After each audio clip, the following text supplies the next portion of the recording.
Bagian ke-10. Sepanjang perjalanan menuju lobi hotel, Sina terseok mengikuti langkah lebar Lex. Gadis itu mengumpat dalam hati. Sungguh saat ini ia ingin memuntahkan makanannya. Rasa kenyang yang menghinggapinya beberapa waktu lalu kini menimbulkan sensasi tak nyaman di perut. Benar, gadis itu teramat syok melihat perkelahian di depan matanya. Terlebih, suara dentuman dari revolver yang ditembakkan Lex pada ujung sepatu Aaron. Jika Zina biasanya sangat menikmati adegan demi adegan dalam film-film action yang sering ditontonnya, tidak kali ini. Sesampainya di labi, Lex menghentikan langkah saat merasa bahwa gadis itu semakin kesulitan mengimbangi langkahnya. Padahal Lex sudah memperlambat jalannya. Pemilik wajah tampan itu terkejut saat pandangannya menyorot wajah gadis itu. Memucat. Baru saja Lex akan membuka mulut untuk bertanya. Sina celingukan mencari tempat untuk membuat perutnya terasa lebih baik. Gadis itu berlari kecil ke arah samping tangga. "Sorry, Lexus. Aku ke toilet sebentar. Kau tunggu saja di sini," ujarnya sebelum berlari pergi. Bayangan wajah Sina yang terkejut saat di pesta tadi terlintas begitu saja di kepalanya. Sekarang Lex mengembuskan napas gusar. Cemas saat menyadari ketakutan gadis itu. Dua orang pria berjas hitam baru saja memasuki tempat itu. Seorang dari mereka melihat keberadaan Lex hingga keduanya menghampiri. "Apa kau sedang berburu wanita di sini? Ataukah sedang menunggu teman kencanmu datang? Di dalam ada pesta, tapi kau memilih duduk sendirian di sini." David mengernyit heran melihat Lex duduk sendirian di labi sambil memainkan ponselnya. Sedangkan pria di sampingnya hanya tersenyum kecil dan menunggu reaksi Lex. "Kalau kalian kembali ke sini untuk pesta di dalam, kalian terlambat. Aku yakin sebentar lagi mereka bubar," ujar Lex tenang. Manik birunya berkali-kali mengamati ke arah samping tangga. "Apa kami melewatkan sesuatu?" tanya pria di samping David. Bingung, David terkekeh pelan. "Aku yakin dialah yang menghancurkan pesta Maksam Hajj malam ini, Nate," ujar David sambil menunjuk Lex menggunakan dagunya. Pria itu mendengus kesal. "Enyahlah kalian dari hadapanku. Tanganku rasanya terlalu malas untuk memukul orang. Sekarang," ucap Lex santai. Hal itu membuat Nate merapat ke David. "Di mana Sina?" Lex tersentak menyadari sesuatu. Diliriknya benda yang melingkar di pergelangan tangannya. "Sudah setengah jam yang lalu gadis itu ke toilet," ujarnya pelan. David maupun Nate mengernyit, lalu saling berpandangan saat pria jangkung itu bergegas untuk pergi. "What the hell?" umpat David yang diiringi tatapan bingung dari Nate. Lex mengedarkan pandangan sesampainya di toilet. Nihil. Gadis yang dicarinya tak ada. Dengan cepat, tangan kanannya merogoh benda pipi di saku celana, mencari sebuah kontak dan menghubunginya. Tidak aktif. David dan Nate terkejut mendapati Lex kembali dengan raut wajah tak biasa. Gadis itu tak ada. Ponselnya juga tidak aktif, ucap Lex sambil jemarinya terus berselancar pada benda pipi yang digenggamnya. "Kau sedang tidak bercanda, bukan?" David terbelalak. Tak ada jawaban dari Lex. Pria itu masih serius dengan kegiatannya. "Aku akan mencarinya." Perkataan Lex membuat David dan Nate terbengong. "Maksudmu, Zina diculik?" tanya David memastikan. Nate yang belum kenal siapa Zina hanya ikut menyimak. Pria itu masih sibuk dengan ponselnya. "Dari mana kau tahu dia diculik? Lagi pula, siapa yang menculik gadis itu? Bukankah dia tak kenal siapapun di sini?" Kini pandangan David beralih ke Lex. Pria itu tak berniat menjawab pertanyaan David saat ini. Ia bergegas melangkah keluar dari hotel. Di belakangnya, David dan Nate mengekor. Sorry, siapa Zina?" Nate penasaran sesaat setelah keduanya di dalam mobil David memutuskan untuk mengikuti kemana Lex pergi. Gadis yang Lex bawa dari New York. Zina merasakan pipi kirinya seperti terbakar saat sebuah telapak tangan mendarat dengan keras. Kepalanya tersentak ke sisi lain, hingga pandangannya sedikit kabur. Jantungnya berpacu lebih cepat. Tak dipungkiri, gadis itu menggigil ketakutan memandang beberapa orang pria urakan berdiri mengelilinginya. Ditambah seorang pria gila yang bersedekap tepat di hadapan. Sebagian dari mereka tertawa mengejek, sebagian lagi menatap lapar. Sedangkan dirinya terpaksa duduk di kursi kayu dengan tangan dan kaki terikat. Kristal bening keluar dari sudut mata. Sina terisak dalam hati, mengingat semua orang yang ia sayangi. Entah kenapa, gadis itu terus melirik ke arah pintu, berharap seseorang datang dan menolongnya. Berharap seorang lelaki menyadari dirinya menghilang. Tapi bagaimana kalau Lex pikir aku sengaja kabur? Batinnya. Sina menggeleng frustasi. Kau membuat kesabaranku habis. Nona, sekarang aku lebih tertarik denganmu daripada kakakmu yang bodoh itu. Pria itu menyeringai. Tangan kanannya terulur mengelus pipi Sina. Sungguh aku tak menyangka melihatmu di hotel itu. Bukankah keberuntungan memihakku? Pria itu tertawa nyaring. Tawa menggelegar di kegelapan malam. Sina tak ingin menanggapi pria di depannya. Gadis itu menatap sling bagnya yang tergeletak di meja. Bagaimana caranya ia selamat kali ini? Kau mencari ini. Sina mendongak saat pria gila itu menenteng sebuah ponsel di tangan. Sina mendelik. Lagi-lagi pria itu tahu apa yang Sina pikirkan. Berterima kasihlah karena aku hanya membuang baterainya. Kau bergaul dengan Alexa Thompson. Aku tak ingin keberadaanmu diketahui siapapun. Aku tidak bodoh. Sayang. Sina semakin kesal. Lalu apa maumu? Pria itu tersenyum miring, bergerak semakin mendekat. Kepalanya hampir menempel di telinga Sina. Aku mau tubuhmu, bisik pria itu. Sina susah payah menelan ludah. Sedetik kemudian, tubuhnya gemetar. Pria di depannya ini psikopat gila. Otaknya sakit. Benar. Sina tahu perkataannya tadi bukan sekadar ancaman. Kita bisa bicara baik-baik. Cek, bukan dengan cara seperti ini. Sina berusaha tenang, membuang jauh ketakutan yang sejak tadi menggelayuti hatinya.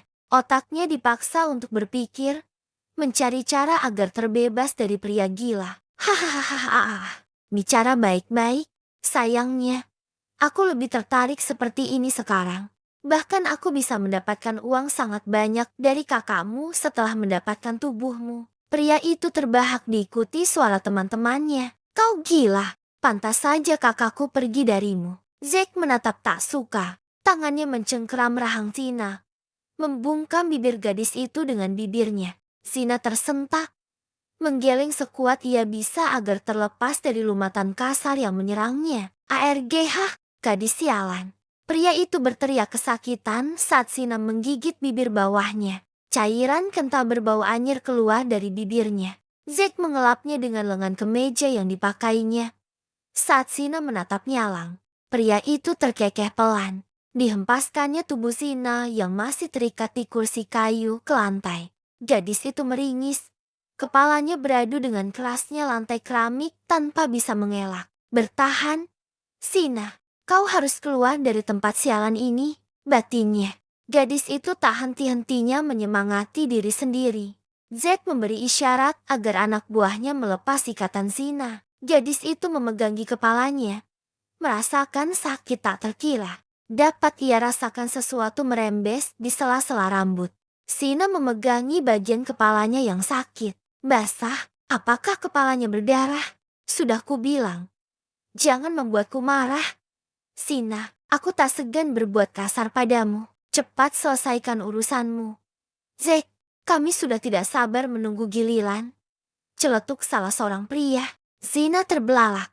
Dengan sisa tenaganya, gadis itu berusaha bangkit. Gagal. Sina tak sanggup menghindar saat Zack menerjangnya, menghujaninya dengan lumatan-lumatan kasar.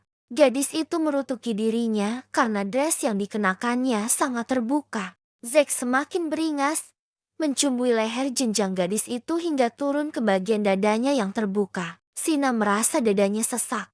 Amarah dan rasa jijik memenuhi hatinya. Jantungnya berdegup tak beraturan, mendobrak untuk keluar. Gadis itu sudah kelelahan untuk memberontak. Selaput kaca yang sedari tadi menyelimuti mata coklatnya menetes dari sudut mata menjadi butiran bening. Tiba-tiba, Zack terkesiap saat tubuhnya ditarik ke belakang oleh seseorang. Belum sampai matanya menangkap bayangan tubuh jangkung yang menyeretnya. Pria itu dihujani pukulan demi pukulan di wajah. Beberapa orang pria yang tadinya hanya melihat pertunjukan itu serempak mendekat melancarkan serangan demi membantu Zack. Tak lama, dua orang pria berlari memasuki gedung tua itu. Langkah terhenti saat mata mereka menangkap kekacauan yang sedang berlangsung. Fuck, fuck, fuck. Dia akan membunuh mereka semua. Ujar Nate tersenyum horor. Lex seperti kesetanan menghajar ke-6 pria membabi buta. Musuh-musuhnya sekarat. Tapi mata nyalang pria itu masih mencari Zack untuk menuntaskan amarahnya. Pukulan demi pukulan ia layangan pada wajah pria itu. Lex, hentikan, kau bisa membunuhnya. Teriak Nate yang masih berdiri di depan pintu bersama David. Lex tak menghiraukan sahabatnya. Pria itu terus menghujani wajah Zack dengan pukulan meski sang empunya sudah tak sadarkan diri. Saat yakin wajah Zack tak akan kembali seperti semula, Lex baru berhenti. Lex melepas jas, menyelimutkannya pada tubuh Sina. Gadis itu sempat menatapnya dan berterima kasih sebelum akhirnya tak sadarkan diri. Bereskan sampah-sampah ini. David dan Nate mendengkus kesal. Kau dengar? Dia bosmu. Jadi kau yang harus mengerjakannya. Ucap Nate pada David, lalu meninggalkannya menyusul Lex. Pria itu menghela napas pasrah. Di sebuah kamar bernuansa putih abu, gadis itu terbaring dengan mata terpejam. Balutan putih melekat sempurna di kepalanya. Dia tertidur setelah menghabiskan buburnya. Ucap Lex kepada seorang pria di sampingnya. Terima kasih telah menyelamatkannya. Ucap pria itu sambil menatap Lex lekat. Ada ketulusan di setiap kata yang keluar dari bibirnya. Lex sadar itu. Ia mengangguk pelan. Bajingan itu sudah mendekam di penjara. Aku pastikan ia selamanya tak akan menghirup udara bebas. Alaric mengangguk kecil. Dirinya masih syok dengan kabar yang beberapa jam lalu didengarnya. Keparat itu tiba-tiba saja menghubungi Rin kalau Sina bersamanya. Dia meminta sejumlah uang sebagai ganti rugi karena Rin memutuskan hubungan mereka sepihak. Dia berjanji akan melepaskan Sina jika uang itu telah dikirim. Lex menatap Eric sejenak. Sedekat apa hubungan pria ini dengan keluarga Sina? Tanyanya dalam hati. Sina mengerjap tidak percaya melihat 4 orang pria menatapnya. Gadis itu mengedarkan pandangan. Bukan kamar yang ditempatinya selama di Paris. Manik coklatnya menangkap wajah seseorang yang sangat dirindukannya. Wajah cantik itu berubah sendu. Kau sudah bangun. Bagaimana keadaanmu? Tanya Lex lembut. David mengulum senyum saat menangkap basah Lex melirik Alaric dengan tatapan sinis. Zina hanya tersenyum kecil. Sudah lebih baik. Terima kasih sudah menyelamatkanku. Tapi aku masih belum percaya kau bisa menemukanku secepat itu. David terkekeh bersama Nate di belakang Lex. Percayalah Nona, dia bahkan bisa melakukan hal yang tidak mungkin dilakukan oleh orang kebanyakan. Sahut Nate jahil. Sina menoleh, menatap pria yang rasanya belum pernah dilihatnya. Nate mendekat, mengulurkan tangan kepada Zina. Jameson Carl, panggil saja Nate. Nate tersenyum ramah pada Zina. Gadis itu menyambut uluran tangannya. Hai Nate, aku Zina, teman Lex dari New York. Lex merasakan sengatan di dadanya saat mendengar Zina memperkenalkan diri. Teman? Alaric mendekat, memeluk Zina dan mengusap kepalanya. Berkali-kali pria itu minta maaf. Lex terlihat tak suka melihat pemandangan itu. Apa-apaan sih Burik? Kenapa Zina mau saja dipeluk? Batinnya kesal. Bagaimana kau bisa ada di sini? Rick, Alaric melirik Lex dengan ekor matanya. Alexis yang menghubungiku. Ayo kita keluar. Berikan waktu untuk mereka. Ucap David sambil menyembunyikan tawanya. Nate keluar lebih dulu karena tak bisa menahan tawa. Akhirnya, Lex mau keluar juga setelah diseret David. Kenapa keluar? Jangan biarkan mereka berduaan. Bodoh, hardik Lex pada kedua sahabatnya. Kenapa kau marah? Aku lihat Sina nyaman saja bersamanya. Elak David. Lex tampak kebingungan untuk mencari alasan. Ya, aku hanya kesal pada gadis itu. Dia bilang tak tertarik padaku. Dan setiap ku dekati, Dirinya berubah jadi singa betina. Tapi kenapa sekarang nempel-nempel sama pria? Kalian tahu, harga diriku sebagai most wanted sungguh terkoyak. David maupun Nate makin terbahak. Tak pernah mereka lihat wajah Lex kebingungan seperti itu. Lucu, mungkin memang gadis itu tak menyukaimu, ucap Nate setenang mungkin. Meski dalam hati ia bersorak, mungkin memang Sina menyayangi pria itu. Goda David. Lex mendengkus kesal. Pria itu memang sudah tahu jika Alaric adalah kakak kandung Sina, menjadi asisten pribadi Lex. Menuntutnya mempelajari semua tumpukan dokumen di meja kerja Lex, termasuk dokumen penting yang teronggok, belum tersentuh oleh tangan pria itu. Dan beberapa waktu lalu, David sudah menceritakannya pada Nate. Pagi ini, Alaric harus kembali ke New York. Ada pertemuan penting yang tak bisa ia tinggalkan. Sina sudah ceria kembali. Luka di kepalanya juga cepat mengering. Segeralah pulang. Sina, kau ingat? Kita harus ke Indonesia minggu depan. Jaga dirimu baik-baik. Pesan Alaric pada adiknya. Dikecupnya puncak kepala sang adik. Sebelum masuk dalam mobil, Sina melambai sambil tersenyum melihat mobil hitam itu menjauh. Ya, gadis itu senang karena hubungannya dengan sang kakak kembali baik. Mau berdiri di sini sampai kapan? Kau, tegur Lex dingin. Kau ini kenapa? Kau yang kenapa? Kenapa kau terus nempel sama si burik itu? Saat kupeluk saja, kau menendang. Sina menghela napas panjang karena Lex mulai drama lagi. Gadis itu berbalik, kembali menuju kamarnya. Si burik itu jauh dari kata tampan. Kau lihat bukan? Matanya sipit, hidung bulat, perut buncit. Apa matamu buta? Jangan-jangan kau memang membenciku. Lex mengekori Sina, menggerutu sepanjang jalan. Lagi, Sina mendesah frustasi. Ia memilih membalikan badan daripada menutup pintu kamar. Pria ini tak hanya angkuh, tapi raja julid. Lexus, dengarkan aku. Aku tidak membencimu, Jetty. Jangan terus merengek tak jelas seperti itu. Lex menyeringai. Jetty, apa kau tak ingin memberiku hadiah sebagai ucapan terima kasih? Sina terbelalak.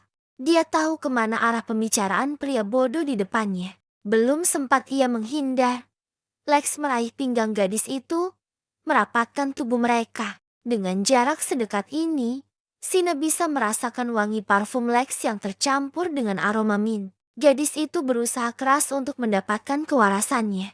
Sama seperti sebelumnya, berusaha menciptakan tembok besar untuk mereka. Sina sadar, pria seperti Lex bukan untuk dimiliki.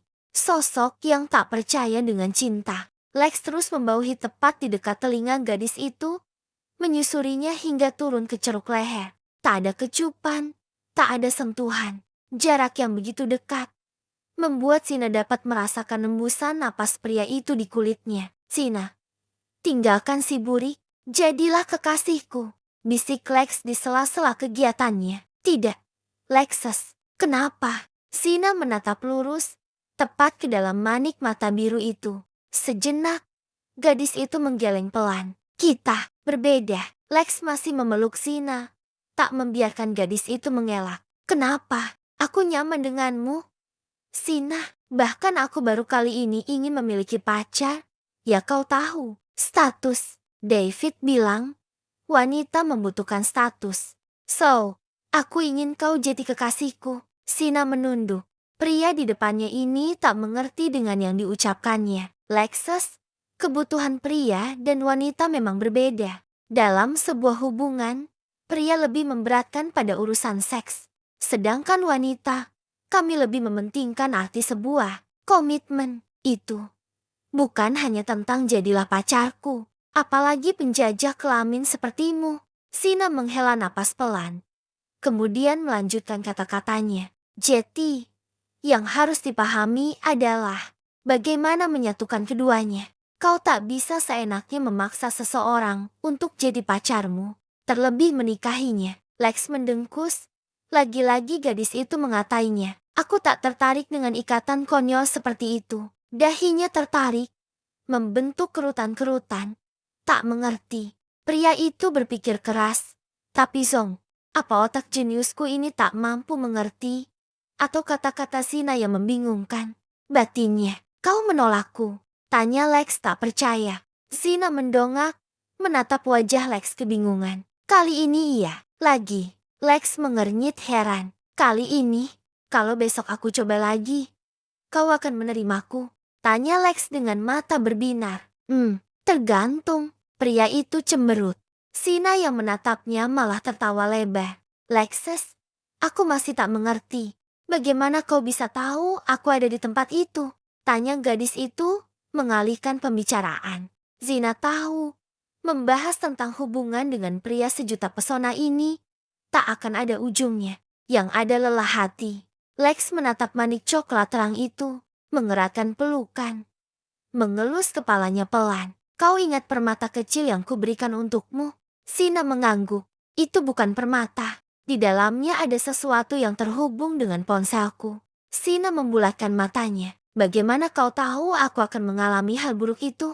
Lex tersenyum. Sebenarnya, aku memberimu itu karena musuhku juga hadir di pesta Hajj. Aku khawatir mereka melakukan sesuatu pada orang dekatku. Yang mencelakaimu justru bajingan itu. Gina tersipu. Gadis itu menyembunyikan wajahnya yang terasa panas dengan menunduk. Orang dekat. Katanya, maafkan aku. Kalau aku tak mengajakmu, mungkin kau tak akan mengalami hal buruk itu. Lex menatap wajah Sina yang terlihat sendu. Mengusap pipi gadis itu dengan menggunakan ibu jarinya. Di mana bajingan itu menyentuhmu? Lex melumat bibir merah muda itu, lembut. Awalnya, Sina tersentak karena serangan tiba-tiba. Sesaat kemudian, gadis itu menginjak kaki Lex, mendorong tubuh pria itu menjauh. Kadal mesum, kenapa kau suka sekali tiba-tiba menciumku? Lex menyeringai. Sina kembali terkejut. Dirinya terdorong hingga terlentang di atas kasur, dengan Lex berada di atasnya. Kau mau apa? Kenapa kau mengataiku terus?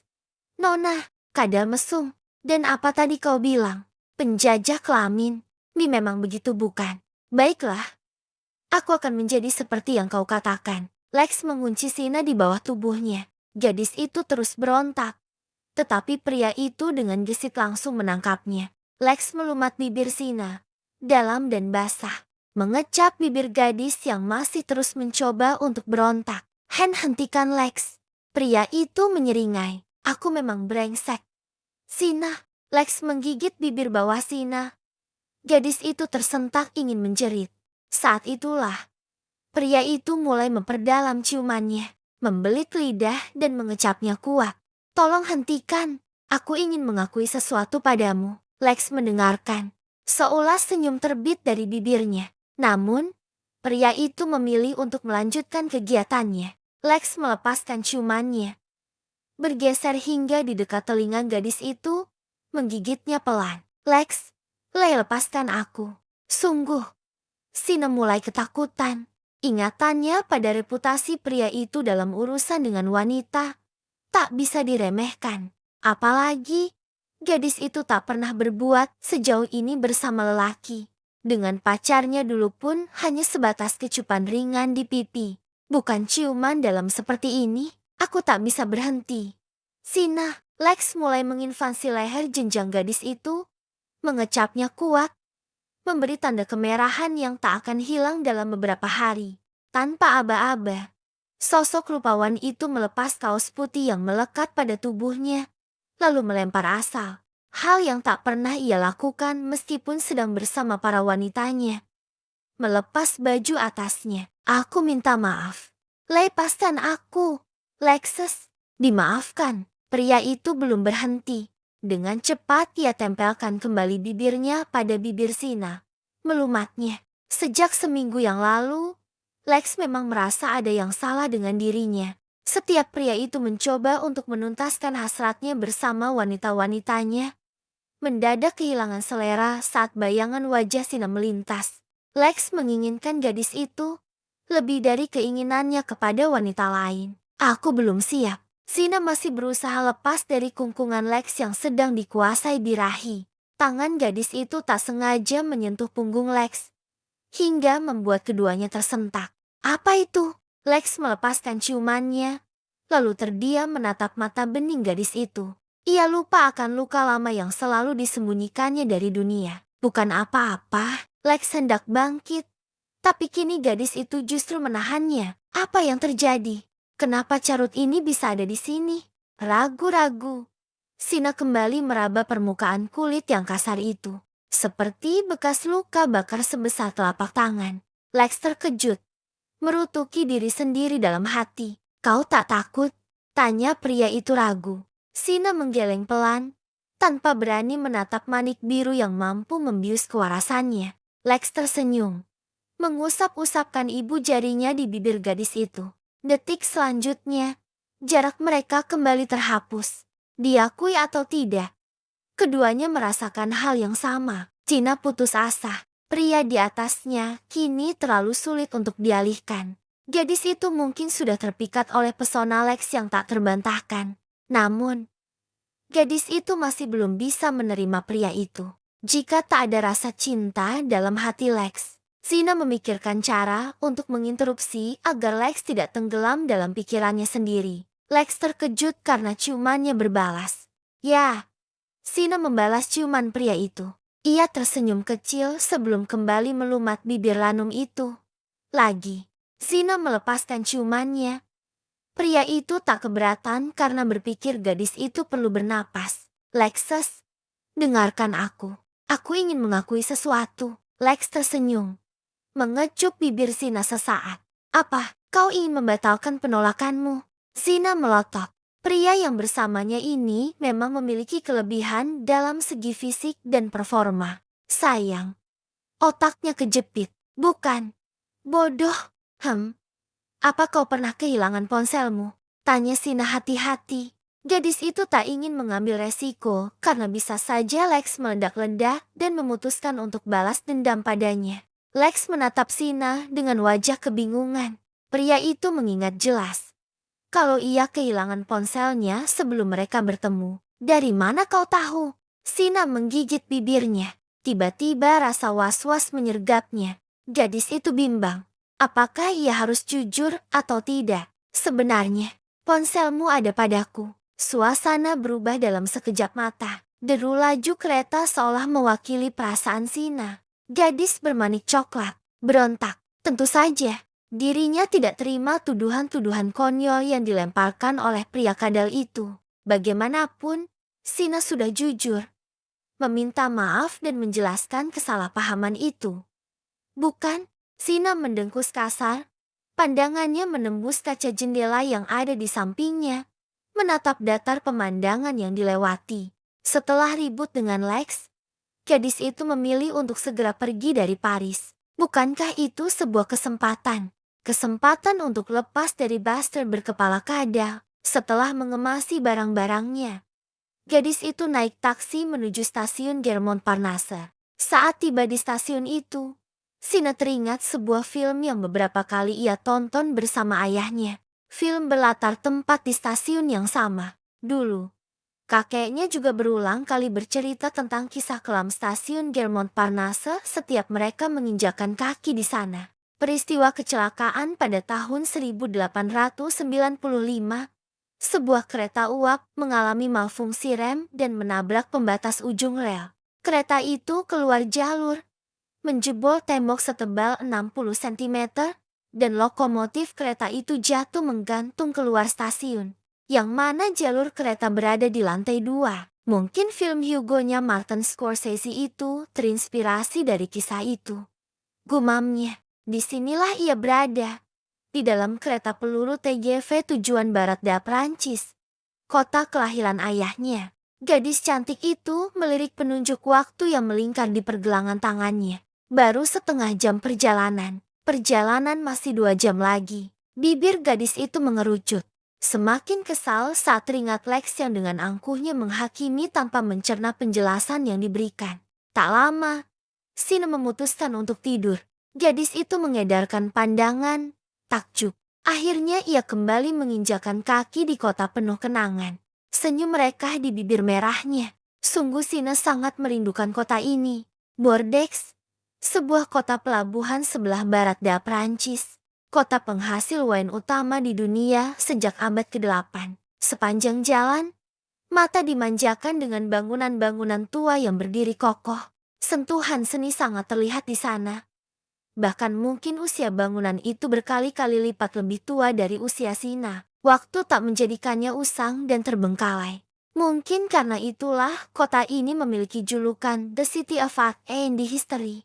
Zina membayar ongkos taksi lalu turun setelah berterima kasih pada sang sopir. Senyum gadis itu semakin mengembang saat matanya menangkap pemandangan menakjubkan yang sudah lama ia rindukan. Hamparan luas kebun anggur memanjakan sejauh mata memandang. Sina melambaikan tangan sambil lonjak-lonjak gembira saat beberapa pekerja menyadari kehadirannya. Gadis itu berlari menuju halaman rumah bercat putih yang berdiri kokoh dengan kebun anggur di sekelilingnya. Grace tua sedang memotong tanaman mawarnya sambil bersenandung. Wanita tua itu terlonjak kaget saat ada seseorang yang memeluknya tiba-tiba. Ya Tuhan, sayang. Benarkah ini kau? Oma sangat merindukanmu. Kenapa tak memberitahuku jika kau akan ke sini? Kau ini nakal sekali. Grace memeluk cucu bungsunya erat. Sesekali wanita tua itu mencubit hidung Zina gemas. Mata tuanya yang teduh nampak tertutupi kabut. Kabut kerinduan yang saat ini terurai seiring tawa mereka di bibirnya. Maaf, Oma, aku baru bisa menjenguk Oma di sini, ucap Sina sambil mengeratkan pelukannya. Gadis itu semakin nyaman karena merasakan belayan sayang pada puncak kepalanya. Grace tersenyum. Kau pasti lelah setelah perjalanan panjang. Apa kau sudah makan? Sayang, Sina menggeleng pelan. Sesaat kemudian, gadis itu melepaskan pelukannya. Grace menggandeng sang cucu masuk ke rumah. Namun, sebelum benar-benar masuk, Grace berteriak memanggil para pekerjanya untuk menikmati kebahagiaan bersamanya. David berkacak pinggang, berjalan mondar-mandir di hadapan Lex yang terduduk lesu di kursinya. Setelah panjang lebar melemparkan umpatan dan sumpah serapah kepada sahabat yang juga bosnya itu, David kehabisan kata. Fix, pria di depannya ini tak bisa disuruh berpikir. Setelah satu kali tarikan napas panjang, David kembali bicara. Susul gadis itu sekarang juga, atau kau bisa cari penggantiku mulai besok. Lex mendengkus kasar. Pria itu masih tak terima David menyalahkannya karena membiarkan Sina pergi. Meskipun memang benar dia yang membawanya ke Paris. Namun, bagaimana mungkin menanggung resiko kehilangan asisten seperti David? Shit, umpat Lex gusar hingga David terkekeh pelan. Matahari siang sungguh menyilaukan mata. Para pekerja Oma Grace berbondong-bondong kembali ke rumah masing-masing. Sina tersenyum menghirup udara bersih di sana. Meskipun panas terik, tetapi tak membuat udara di daerah itu pengap. Tangan kanannya merogoh ponsel yang terselip di saku celana miliknya. Belum ada kabar dari Kak Lin, guman gadis itu. Tiba-tiba dirinya teringat dengan teman-teman di klubnya. Gadis itu memutuskan untuk menghubungi seseorang. Woi, anak kucing. Masih hidup? Kemana saja kau? Aku tak mau tahu. Kau hutang penjelasan padaku. Sina sedikit menjauhkan gawai dari telinganya. Suara cempreng Gisela sungguh membuat sakit telinga. Sorry, gay, aku di bordek sekarang. Ceritanya panjang. Sina menggigit bibirnya ragu. Bordex, di rumah oma kamu. Oke girl, kutagih ceritamu secepatnya. Sina memutar kedua bola matanya. Jengah, bagaimana kabar kampus? Seperti biasa, sayang. Tapi aku heran kenapa Mr. Morgan bersikap biasa saja meski tahu kau membolos selama itu. Maksudku, kau tahu bukan bagaimana cerewetnya dosen galak itu. Sina pun tersenyum karena mengingat perkataan Lex yang telah mengurus tentang izin kuliahnya. Ternyata pria bodoh itu benar-benar melakukannya. Haf, kenapa jadi mikirin Tuan Kada lagi? Sih, batinnya bergidik ngeri. Woi, halo, Cina, kau masih di sana? Sina tersentak. Kembali tersadar mendengar suara Gisela. Oh sorry, Gay, aku harus mengerjakan sesuatu. Baiklah, kita sambung nanti. Oke, miss you honey, miss you too. Anak kucing, jawab Gisela di seberang sana. Sina mengembuskan napas lega. Paling tidak, saat ini dirinya tak perlu memikirkan aksi membolosnya. Mata coklat gadis itu menyipit saat menangkap bayangan sebuah mobil di kejauhan, bergerak mendekat ke arahnya. Seorang gadis cantik berambut gelombang turun dari mobil. Gaya pakaian yang tak biasa semakin memancarkan pesona sang gadis. Sina menghambur memeluk begitu tahu siapa yang datang. Kakak. Sina berhambur memeluk erat Alerin. Bibirnya mengerucut, membuat gadis itu terlihat lucu. Dasar kau ini. Maaf, aku benar-benar sangat sibuk. Bagaimana kabarmu? Apakah kau sudah berbaikan dengan Alerik? Sina melepaskan pelukannya. Gadis itu terkekeh mengingat raut wajah Erik yang khawatir padanya. Tentu, beberapa hari yang lalu Erik menemuiku di Paris. Kami sudah baikan sekarang. Sina nyengnya. Alerin yang gemas karena ulah adiknya itu spontan menyentil dahi Sina. Dasar tusuk cilok. Pagi ini, Oma Grace mengadakan pesta kebun untuk merayakan kebersamaannya dengan kedua cucunya setelah cukup lama tidak bertemu. Semua sahabat dekat Oma Grace dan para pekerja berkumpul bersendau gurau. Mereka bercengkrama hangat, tertawa, dan saling menghibur. Bibi Dorothy dan Paman Samir yang tinggal bersama Oma Grace pun telah pulang dari luar kota. Suasana hangat dan kegembiraan melekat dalam pesta itu. Grace, apakah kau masih menunggu seseorang? Sepertinya aku melihat sebuah mobil menuju kemari. Tanya Paman Tony tiba-tiba. Spontan. Sebagian besar dari mereka menoleh ke arah jalanan. Tidak, aku tidak ada janji dengan orang lain hari ini. Mungkin itu hanya mobil yang melintas daerah sini. Jawab Oma Grace ramah. Senyum tak pudar dari bibirnya. Sungguh, wanita tua itu sangat gembira saat ini. Sina masih menatap bayangan mobil yang semakin lama semakin jelas. Matanya membulat seketika saat memastikan jenis mobil apa yang menuju ke rumah omanya. Aston Martin. Astaga, bagaimana mungkin? Matilah kau Zina, gumamnya.